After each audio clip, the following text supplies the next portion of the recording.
കൊതിയാണപ്പാ കൊതിയാണപ്പാ നിൻഹിതങ്ങൾ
എനിക്കതിൽ പിടിവിടാൻ പറ്റുന്നില്ല മാസ്റ്ററെ. ഏതീന്ന് മദ്യത്തിൽ നിന്ന് പിടിവിടാൻ പറ്റുന്നില്ല. മയക്കുമരുന്നിൽ നിന്ന് പിടിവിടാൻ. പക്ഷെ നാളെ ആ സമയമാകുന്നതിന് എന്റെ കൈ കൊണ്ട് വിറയ്ക്കാൻ തുടങ്ങുന്നു. ഈ പുസ്തകം നീ ഒന്ന് ചുമ്മാ ഒന്ന് എടുത്തു പിടിച്ചാൽ നിന്റെ വിറയല് മാറും. സ്തോത്രം.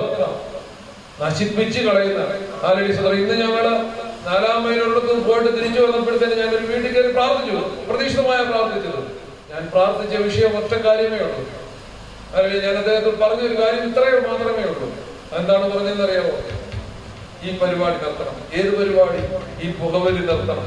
കാരണം ആ മേടിച്ച് വലിക്കുന്ന ആ സിഗരറ്റെ തന്നെ എഴുതി കാണിച്ചു വെച്ചിട്ടുണ്ട്, തൊണ്ട ഇങ്ങനെ പുഴുത്ത് നാറിയിരിക്കുന്ന ക്യാൻസർ രോഗം വന്ന വിരൂപമായിട്ടുള്ള ഫോട്ടോ. ഇത് കണ്ടിട്ട് എങ്ങനെ വലിച്ചു കയറ്റുന്നെന്ന് ഓർക്കുമ്പോഴാണ്. മദ്യക്കുപ്പകളിൽ അങ്ങനൊന്നുമില്ല. പല രാജാക്കന്മാരുടെയൊക്കെ പടമാണ്. അതുകൊണ്ട് ഇത് അടിച്ചു കഴിയുമ്പോൾ ചിലരൊക്കെ കവലയിലൊക്കെ നിൽക്കുന്നതാണ്. രാജാവായിട്ടാണ് നിൽക്കുന്നത്. ഭയങ്കര രാജകീയ പ്രൗഢിയിലൊക്കെ നിൽക്കുന്നത്. പിന്നെ അവരുടെ സംസാരമൊക്കെ അങ്ങ് മാറും. പിന്നെ കാണിക്കുന്ന എല്ലാ അബദ്ധങ്ങളും ഇതൊക്കെയാണ്. വീട്ടിലോട്ട് കയറി കഴിഞ്ഞാൽ പിന്നെ രാജാവല്ല, രാജകോലാഹലമാണ്. വീട്ടിലോട്ട് കയറി കഴിഞ്ഞാൽ രാജകോലാഹലമാണ്. പാത്രം എടുത്തെറിയുന്നു, തകർക്കുന്നു. ഇതെല്ലാം മാറും. ദൈവസന്നിധിയിലേക്ക് ഒന്ന് വന്ന് ഈ കർത്താവിനോടൊന്ന്